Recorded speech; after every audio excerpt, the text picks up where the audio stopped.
Bonjour à tous, hallo zusammen, bienvenue dans l'émission Transfrontalière Grenzenlos du mois de novembre. Comme promis, on remet les couverts et c'est le cas de le dire aujourd'hui puisque l'on va aller à la rencontre de ces femmes et de ces hommes passionnés par leur métier, celui de la restauration. Alors bien avant de déguster, je vous propose d'aller voir plus loin que nos assiettes et justement d'aller à la rencontre de ces professionnels de la gastronomie. Plusieurs convives vont se joindre à notre table. Tous sont des professionnels du secteur de la gastronomie. Ils œuvrent côté allemand et côté français pour vous servir les meilleurs plats. L'occasion de décortiquer quelques clichés sur les restaurants en France et en Allemagne et d'aborder la formation et l'avenir de ces métiers de bouche. L'Allemagne n'est pas en reste lorsqu'il s'agit de parler de cuisine. Allier randonnée et dégustation, c'est le concept développé par l'association Pfefferwaldvereine en Rhénanie-Palatinat. Nous rendrons visite à ce petit restaurant de l'auberge Hirschberghaus pour goûter à cette fameuse cuisine locale. Malgré des efforts pour se démarquer côté culinaire, on n'oublie pas que l'Allemagne reste avant tout le pays de la saucisse. Certains snacks se sont même fait un nom auprès des Français, comme celui-ci entre Grande-Rosselle et Rosbrück, un lieu de convivialité franco-allemande.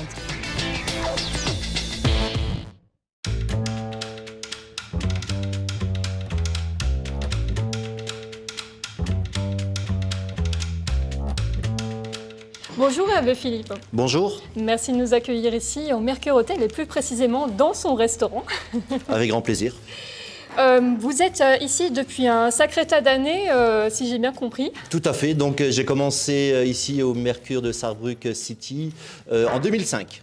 Donc ça fait quelques années, oui. Si je puis dire un peu, c'est un métier passion, finalement, la restauration aujourd'hui pour vous. Tout à fait, vraiment une passion. Commencé avant une école hôtelière et jamais quitté la restauration. Et je pense que je referais la même chose si je devais débuter une nouvelle carrière. Où a eu lieu justement votre formation à l'époque? Donc moi, ma carrière a commencé donc à l'école hôtelière de Frémin-Merlebach. Donc 4 années, 2 années de BEP, 2 années de bac pro. Après l'école hôtelière, donc la même chose, hein, cette possibilité de faire différents stages dans différentes entreprises. L'examen en poche, ben voilà, faut aller travailler. Donc j'ai débuté ma carrière à l'auberge Albert-Marie à Rosbrück, donc une entreprise familiale, gastro, vraiment une très très belle référence en sortant d'une école hôtelière. A suivi les 10 mois d'armée, toujours à l'époque, à mon époque à moi, obligatoire encore à faire. Là, la même chose, je suis resté à l'ordinaire, donc j'ai cuisiné pendant mon armée. Et après l'armée, donc recherche d'emploi, un petit peu, voilà, des contraintes pas faciles, hein. Les week-ends, coupures et ainsi de suite. Et c'est ce qui m'a poussé à partir en Allemagne. Donc j'avais décroché un job en 93 au Novotel à la Brème d'Or, donc qui fait partie du groupe Accor. Et depuis, j'ai jamais quitté le groupe Accor. Donc finalement, une carrière entre la France et l'Allemagne, si je résume. Tout à fait, vraiment une carrière entre la France et l'Allemagne. La même chose, je reviens un petit peu sur mon cursus scolaire. J'ai vraiment fait 3-4 stages en Allemagne pendant ce cursus scolaire. Et en Allemagne, c'est vrai, quand on pense un peu à la gastronomie, si je puis dire, dans la tête voilà, de la majorité des personnes, ce qui revient, c'est un peu forcément la saucisse, la bière, tout ça. Comment faites-vous face à ces préjugés? Puisque j'imagine qu'ils reviennent assez souvent. Ça reste vraiment des préjugés. On a vraiment une très très belle gastronomie. La petite anecdote du départ, je dis toujours, hein, le français va manger par plaisir, l'allemand va plus manger par nécessité, mais ça reste aussi vraiment un cliché. On a vraiment une très très belle restauration, donc due au groupe hôtelier français, donc on est un groupe hôtelier français, on touche une clientèle internationale, donc on a vraiment une cuisine internationale, pardon. On a une cuisine locale. Sur la Sarre, on a 4-5 restaurants étoilés Michelin, donc on a vraiment une très très belle gastronomie. Et ça reste vraiment un préjugé et j'invite vraiment tous les Français à venir découvrir la cuisine qui est vraiment devenue très riche, très variée, saisonnale. Et puis voilà, on n'a vraiment plus besoin de se cacher. Est-ce qu'il y a un exemple qui vous vient à l'esprit, comme ça, peut-être de plats typiques ici en Sarre, auxquels on ne pense pas forcément habituellement? Plats typiques, on va revenir un petit peu sur le régional. Donc ça va être des Gefilte, donc ce sont des quenelles de pommes de terre avec une farce, choucroute, une sauce au lard, Après, la même chose, très porté sur la viande, donc beaucoup le porc qui est travaillé. Mais après, la même chose, voilà, on a la chance sur Sarrebruck, donc qui devient vraiment une petite métropole, d'avoir de très bons fournisseurs, donc au point de vue viande, au point de vue poissonnerie, donc où on travaille vraiment tous les produits, quoi. Donc on a sans souci sur la carte un filet de turbo et ainsi de suite. Voilà, c'est plus la saucisse, salade de pommes de terre et puis le bretzel. Est-ce qu'il y a des adaptations? Vous disiez, il y a une clientèle qui est internationale aussi, qui vient ici se restaurer chez vous à Sarrebruck. Est-ce qu'il y a des adaptations en termes voilà, de consommation, de temps peut-être accordé justement à ces personnes sur le temps de midi? C'est vrai qu'en France, on a l'habitude voilà, de déjeuner plus entre midi et 14 heures. Est-ce que justement, il y a des adaptations de votre côté par rapport Donc à ça? l'adaptation, on est obligé. Hein. Je reviens sur la nécessité et le plaisir d'aller manger. Donc en France, on a toujours encore ce petit rythme de 2 heures de pause entre midi, qui n'est pas le cas en Allemagne. En Allemagne, ils vont avoir une petite demi-heure, maximum 3/4 d'heure pour le repas. Donc on a mis en place les Allemands disent un Stammessen, donc le plat du jour. On s'était engagé à l'époque pour lancer l'histoire 12 Minuten Versprechen. Donc on garantissait au client qui vient manger chez nous qu'en 12 minutes il avait son plat. Donc je parle bien, c'est 2-3 plats au choix, donc une carte restreinte. Et on s'engageait, si au bout de 12 minutes il n'avait pas ce plat-là, il était invité pour son repas. Donc c'était vraiment l'idée de départ pour lancer un petit peu. Les résultats sont là, on travaille vraiment très bien à midi maintenant. La même chose, hein, on a toujours un petit peu ces a priori sur l'hôtellerie ou la restauration hôtelière. Le restaurant, c'est pour les clients de l'hôtel, pas du tout. On est vraiment un restaurant ouvert pour tout le monde. À midi, on a un plat du jour, donc on a 95% de la clientèle qui vient voilà, de la zone primaire ou qui viennent se rencontrer ici pour manger notre plat du jour. Le plat du jour, donc référence aussi en France, hein, on a l'habitude voilà, d'aller dans des restaurants et justement de pouvoir goûter à ce fameux plat du jour qui est régulièrement demandé aussi de la part des clients. Et on le disait ensemble à l'instant, les restaurants ici en Sarthe ne sont pas en reste parce qu'il y a plusieurs restaurants étoilés ici Michelin, comme en Lorraine. On en compte actuellement 8 des restaurants étoilés en Lorraine. Pour ceux qui ne savaient pas en termes d'information voilà, du guide Michelin, donc reconnu par le guide Michelin en Lorraine, donc directement chez les voisins. Et je vous propose, Hervé Philippe, avant de détailler ces aspects un peu culinaires que l'on vient d'aborder ensemble, d'aller voir dans l'un de ces restaurants qui est atypique. Alors certes, il n'est pas reconnu au niveau du guide Michelin, mais il a quand même voilà, certaines spécificités. Ce restaurant sur les hauteurs de Rothalben en Rhénanie-Palatinat, il y propose justement quelques spécialités culinaires locales, donc de Rhénanie-Palatinat. Et je vous propose d'aller le voir tout de suite, de faire sa connaissance. Il fait partie du réseau associatif pour randonneurs Pfälzerwaldvereinen und Hütten. C'est un reportage de OKTV. 1908, nur 5 Jahre nach Gründung des Dachverbands der Pfälzerwaldvereine, gründete sich bereits die Ortsgruppe Rotalben in der Südwestpfalz. 1977 entstand dann das Hirschberghaus als Gasthaus mit Übernachtungsmöglichkeiten. Jürgen König, erster Vorsitzender der Ortsgruppe Rotalben des Pfälzerwaldvereins, erklärt die Idee, die man nur in Rheinland-Pfalz findet. Ein Pfälzerwaldverein ist ein Wanderverein und ein Verein zur Pflege der pfälzischen Kultur. Das heißt, schöne Hüttenabende mit handgemachter Musik, Gitarrengruppen, Wandergruppen, die wir haben. Und hier überall im Pfälzerwald sind diese Hütten und man kann sonntags wandern gehen und findet fast flächendeckend immer eine Einkehrmöglichkeit. Als ich das erste Mal im Schwarzwald beispielsweise war, ich dachte, das wäre überall so. Da gehen wir in eine Hütte oder so, da war nichts. Ja, und das ist auch das Besondere. Und die Pfälzer Hüttenkultur, die sich daraus entwickelt hat, sei es die Bewirtung, das Essen, die Übernachtungsmöglichkeit und die Musik, ist auch immaterielles Weltkulturerbe von der UNESCO geworden. Dazu gehört natürlich auch die Pfälzer Küche mit den Klassikern wie Bratwurst, Leberknödel, Saumagen, Fleischkäse und Sauerkraut. Jene bekommt man auf den allermeisten der Pfälzerwaldhütten. Die Idee, eine kleine oder große Wanderung mit dem Einkehren in eine der Hütten und der dortigen Küche zu verbinden, funktioniert und zieht Menschen aus nah und fern an. Unsere Gäste kommen, wie schon angesprochen, zum Teil oder aus dem Saarland. Wir haben einen großen Einzugsbereich aus dem Raum Karlsruhe und Mannheim, Heidelberg und natürlich aus dem benachbarten Frankreich. Insbesondere an französischen Feiertagen, die bei uns keine Feiertage sind, sind sehr viele Gäste aus Frankreich hier. Und unser Essensangebot wird hier angenommen und gelobt. Also das wird positiv angenommen. Im Elsass, denke ich, sind noch ähnliche Küchen, aber je weiter sie ins Land in Frankreich reingehen, umso unbekannter ist das.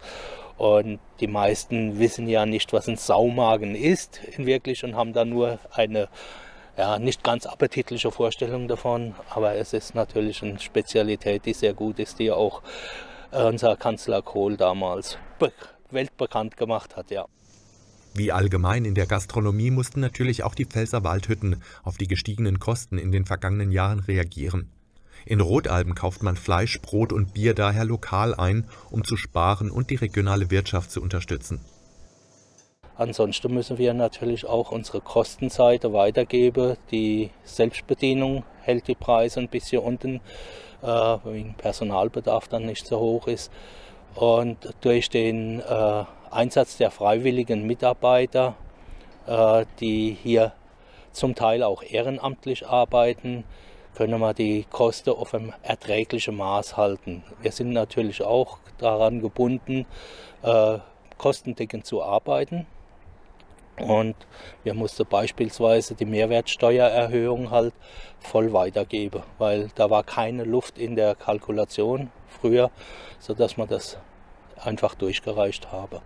Die Herausforderung für die Zukunft bleibt es insbesondere, neues Personal zu gewinnen und auf Energiekosten zu reagieren, wie in nahezu allen anderen Branchen auch. Aber mit den Besucher- und Übernachtungszahlen ist man insbesondere bei schönem Wetter sehr zufrieden in Rodalben. Alors, passons à table, si vous le voulez bien, Avec grand maintenant, plaisir. Monsieur Philippe.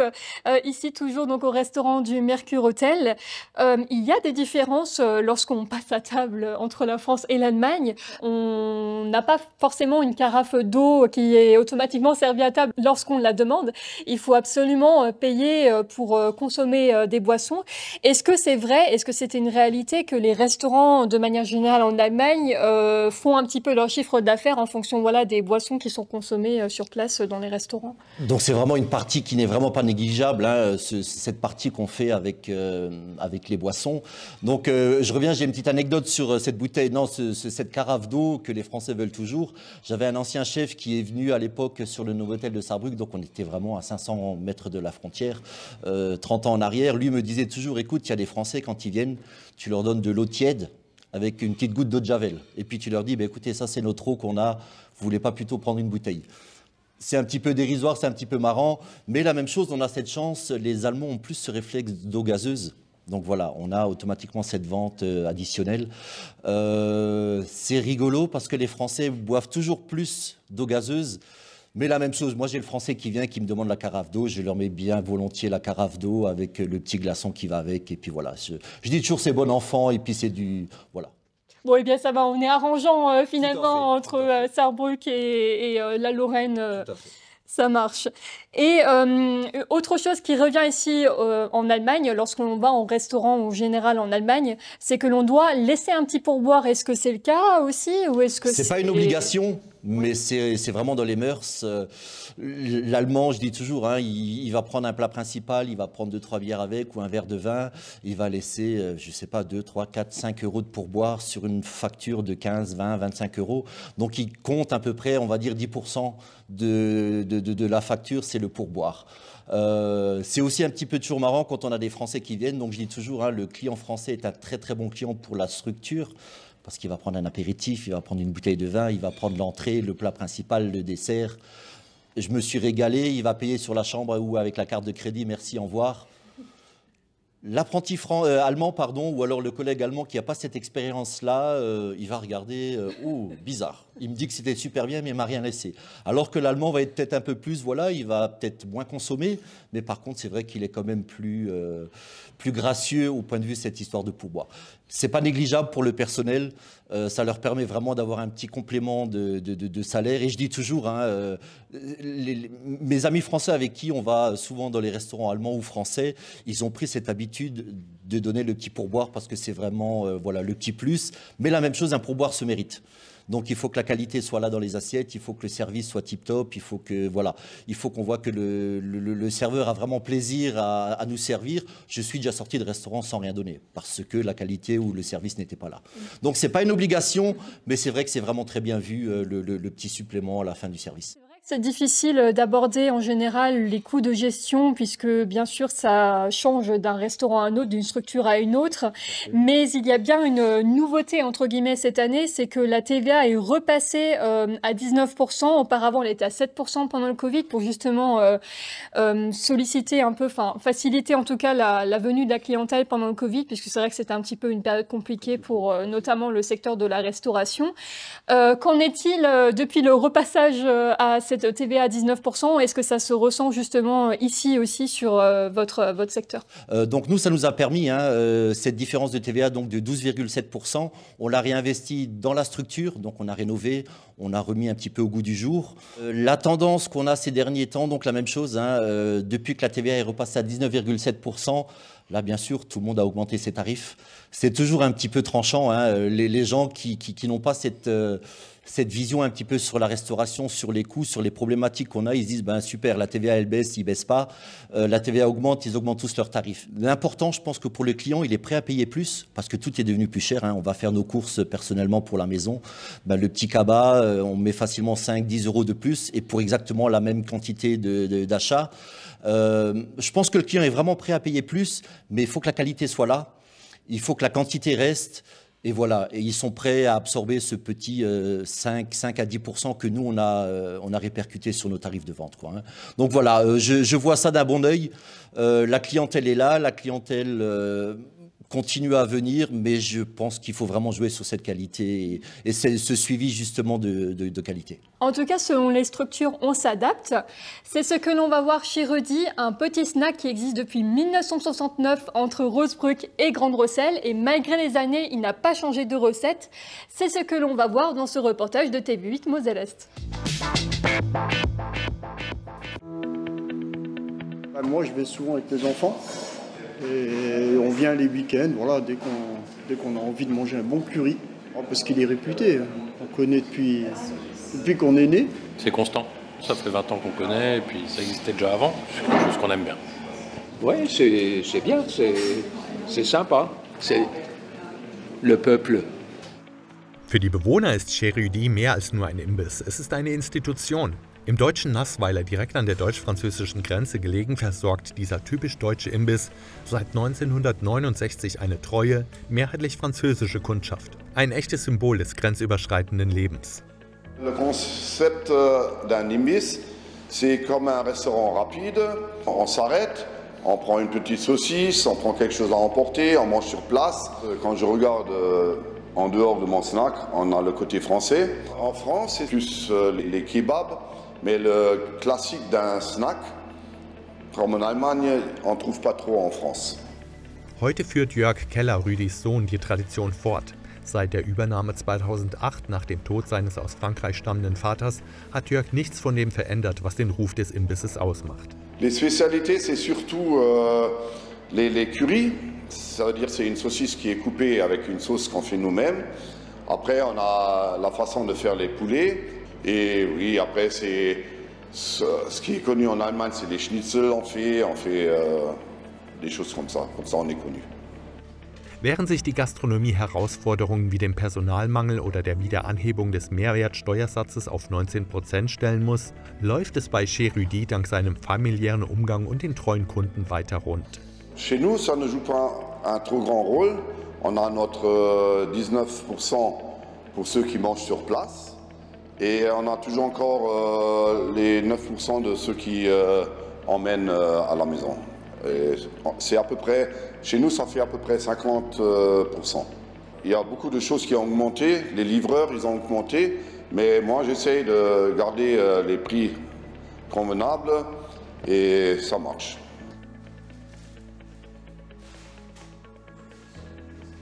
Les clients qui viennent depuis longtemps et les nouveaux clients, ils trouvent que le goût de ma marchandise, on la trouve par ailleurs.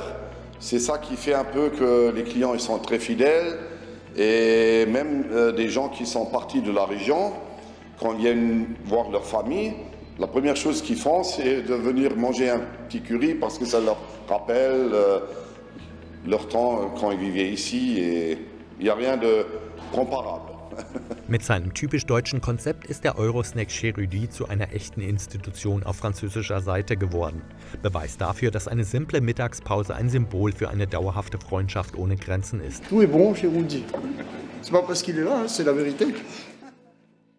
Que cela soit des snacks entre Rosebruck et Grande Rosselle ou encore ici au niveau d'un restaurant traditionnel au Mercure Hotel, on recrute régulièrement. Le secteur de la restauration est vraiment un des secteurs d'activité qui recrute le plus aujourd'hui et les difficultés de recrutement malgré tout persistent puisque selon le dernier indicateur publié par France Travail, le niveau de difficulté de recrutement est actuellement très élevé dans la région Grand Est pour les entreprises du secteur de la restauration.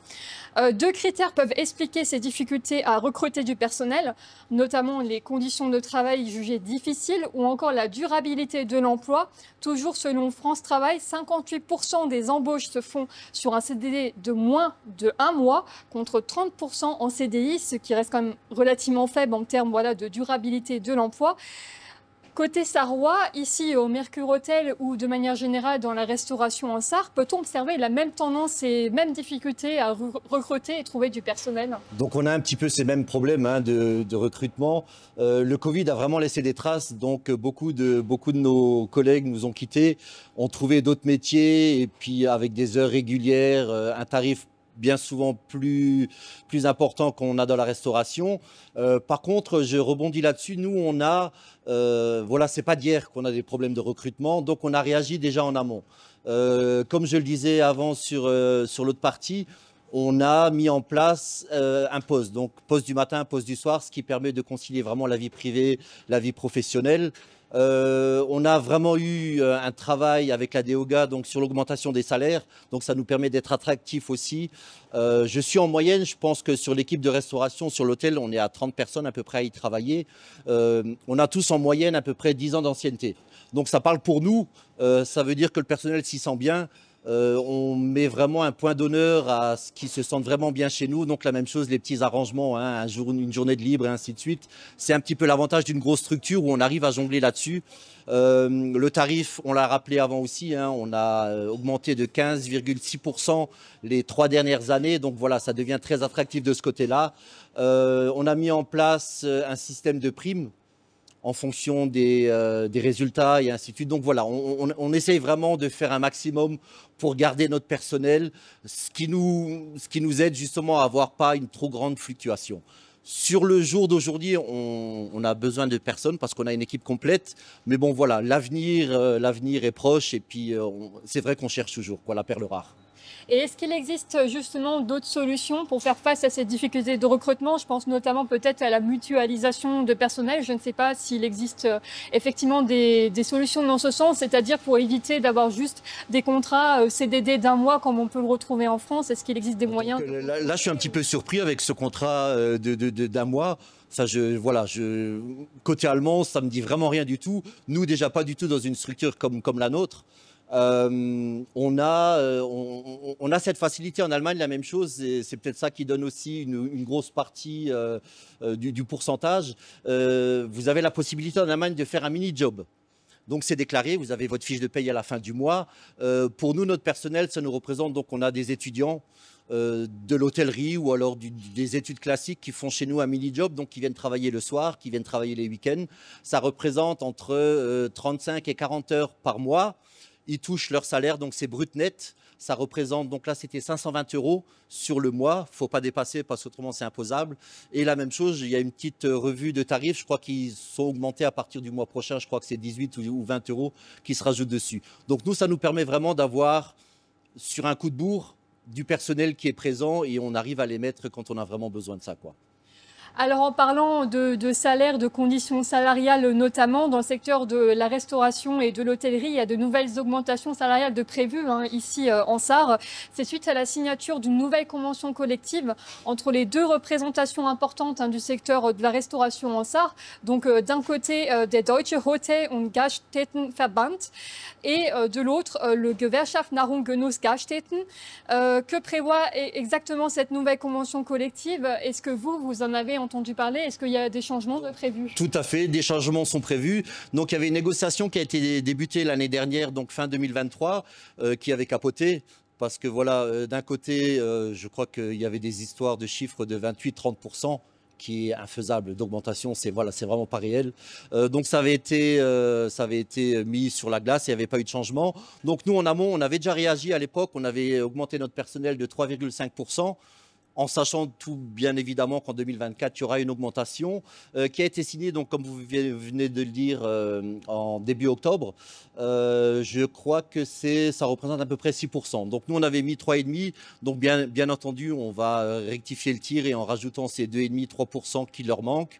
Et je crois que dans ces négociations, il y a aussi eu en 2025, je crois à nouveau une augmentation de 3 à 4%. Donc voilà, on y travaille vraiment tous les jours.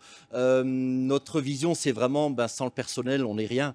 Et il faut vraiment un travail d'équipe et je pense que ça permet un petit peu justement de redorer un petit peu ce milieu de la restauration, voilà, qui, comme vous l'avez dit avant, qui n'est pas évidente au point de vue des contraintes, les travails de week-end et ainsi de suite. Mais bon, avec une bonne gestion, avec un donnant-donnant, je crois qu'on arrivera à faire du bon travail ensemble.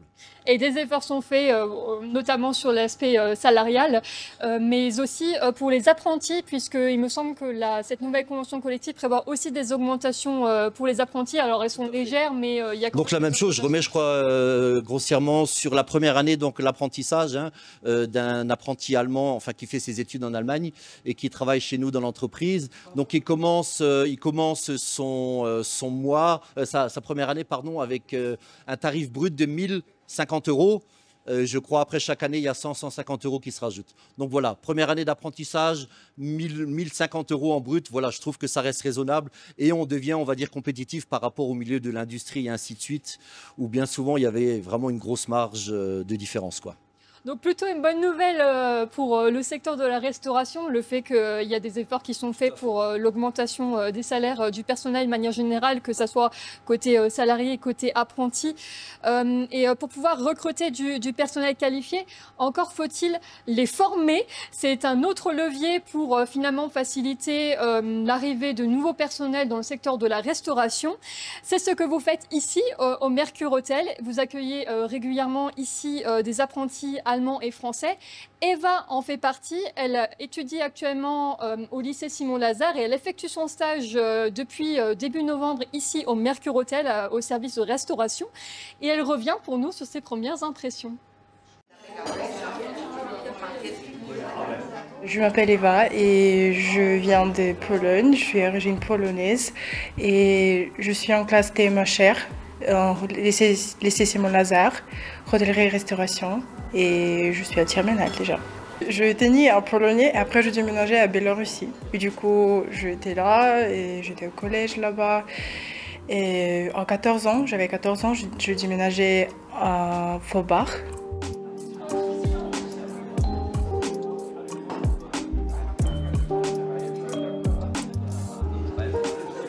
J'avais fait ces stages à l'hôtel déjà à première de moi. Et je refais deuxième fois parce que j'aime trop et c'est l'hôtel et l'équipe et le restaurant. Le premier mois, du coup, l'année dernière, c'était difficile parce que c'est différent endroit, c'est l'Allemagne. Et avant ça, j'avais fait un stage en France, du coup, c'est un peu différent.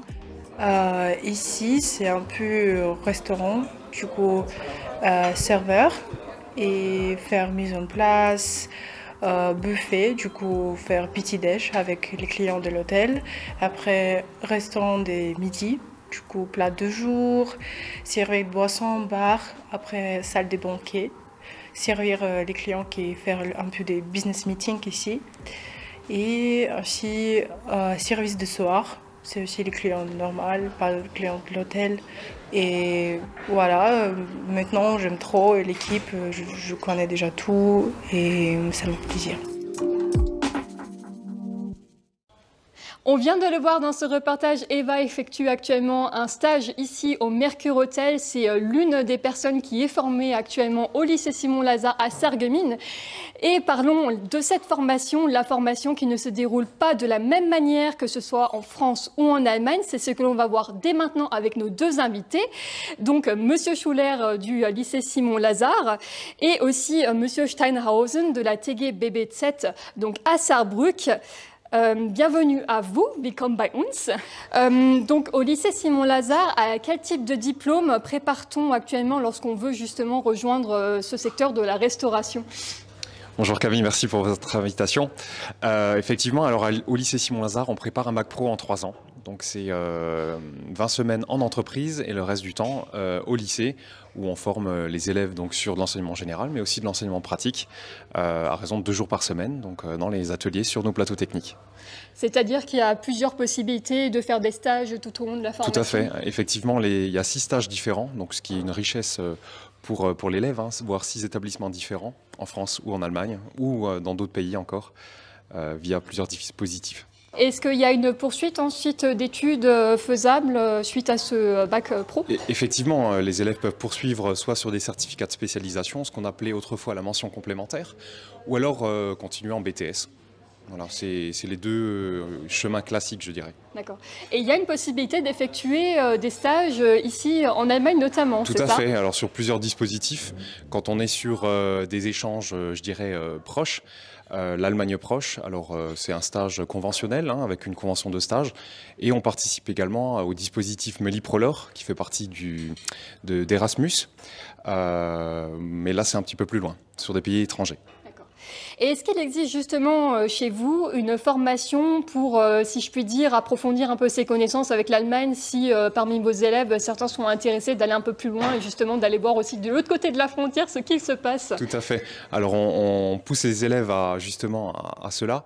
Lors de l'inscription dans notre formation, ils ont la possibilité de faire donc une DNL, c'est-à-dire une discipline non linguistique, effectivement. Donc c'est 1 heure supplémentaire par semaine où ils vont faire des cours d'enseignement professionnel, voilà, avec un prof d'enseignement professionnel et général spécialisé dans la langue choisie. Entre autres, chez nous, c'est l'allemand. Alors ça se passe comment justement? C'est sur toute l'année ou comment ça se déroule? Oui, c'est durant les 3 années de formation, 1 heure supplémentaire par semaine. D'accord. Donc vraiment, voilà un petit appui supplémentaire pour apprendre l'allemand et voir un petit peu si jamais voilà, les intéressés veulent un petit peu voir de l'autre côté de la frontière comment ça se passe. C'est l'idéal pour se préparer à la suite. C'est ça. Et au niveau de l'examen, après, ils peuvent même faire une épreuve de mobilité.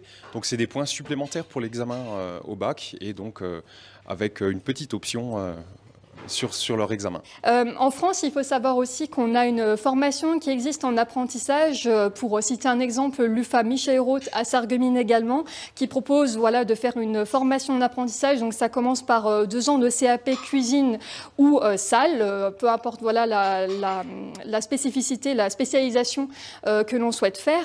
Et on peut enchaîner éventuellement ensuite avec 2 ans supplémentaires pour un brevet professionnel. Donc ça, c'est pour l'UFA Michel Roth, pour donner un autre exemple de formation en France. Et justement, l'apprentissage est très réputé en Allemagne pour le secteur de la restauration. Sie haben auch deutsche Ausbildung, Sie bieten auch Ausbildungen auf deutscher Seite an. Wie läuft das genau ab? Ja, vielen Dank für die Einladung. In Deutschland setzen wir die duale Ausbildung um, die in der Regel 3 Jahre dauert, zumindest bei den Berufen im Bereich Hotellerie, Gastronomie. Und ein wesentlicher Unterschied, glaube ich, zur Ausbildung in Frankreich ist, dass wir in Deutschland die zentrale Verantwortung für die Ausbildung bei den Kammern und den Ausbildungsbetrieben haben und die Schule quasi ein Teil dieser Ausbildung ist. Und die Schülerinnen und Schüler sind in der Regel 1/3 der Zeit ungefähr in der Schule und 2/3 der Ausbildungszeit in den Ausbildungsbetrieben. Und wie viele Jahre dauert das insgesamt? Also bei uns, bei den Berufen, über die wir hier sprechen, im Bereich Hotellerie, Gastronomie, sind das 3 Jahre. Die Kooperation mit Frankreich ist uns sehr wichtig. Und deshalb haben wir einen sogenannten deutsch-französischen Berufsschulzweig bei uns im Hause mit einer Partnerschule in Sète aktuell.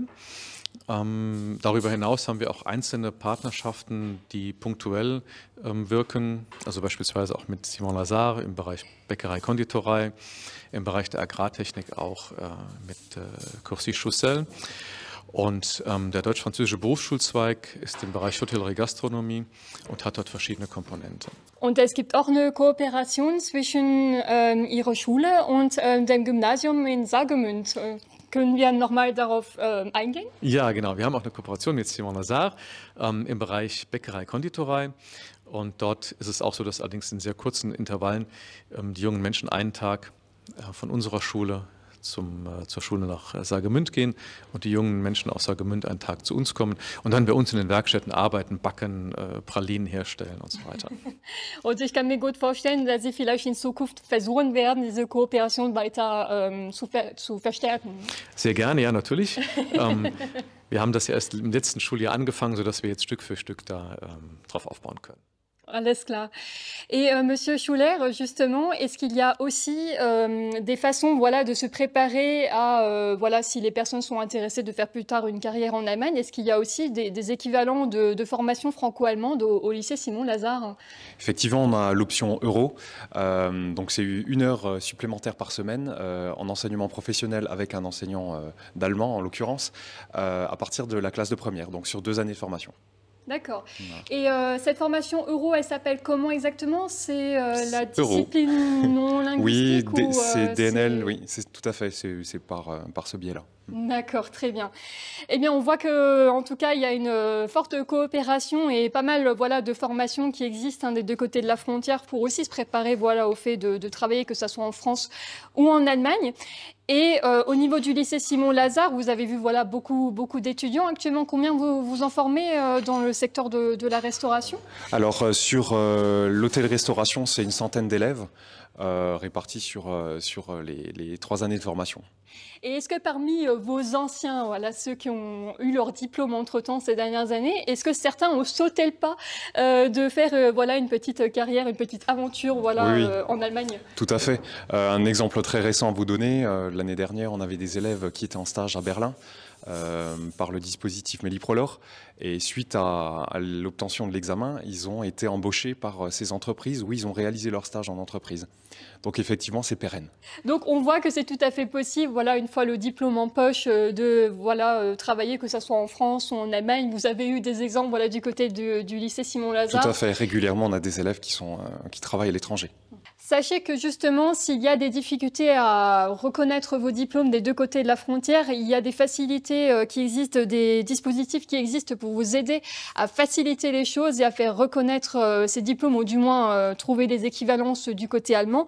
C'est ce que vous propose justement sur son site internet IHK, c'est-à-dire la Chambre de commerce et d'industrie en Sarre. Il vous propose un lien, on vous mettra le lien directement au sein de l'émission, qui vous permet justement de vous procurer une attestation de comparabilité de diplôme. Ça vous permet, voilà, le temps de faire une formation complémentaire ou de vous adapter à l'Allemagne, de pouvoir au moins faire valoriser vos compétences directement en Allemagne. Donc voilà la petite astuce à savoir pour, voilà, pour ceux qui sont intéressés, tout simplement, pour les Français notamment, de venir faire une carrière en Allemagne. Après avoir parlé pendant de longues minutes du secteur de la restauration et de la gastronomie, je pense que c'est l'heure de passer à table. Et écoutez, je vais vous laisser là, puisque sinon mon assiette va vraiment refroidir. Je vous dis au mois prochain, mois de décembre, pour une nouvelle thématique. Et en attendant, je vous invite, si vous n'êtes pas encore rassasiés, à venir nous rencontrer à nouveau sur les réseaux sociaux de nos différentes antennes. En attendant, je vous dis à la prochaine fois. Bis zum nächsten Mal. Tschüss.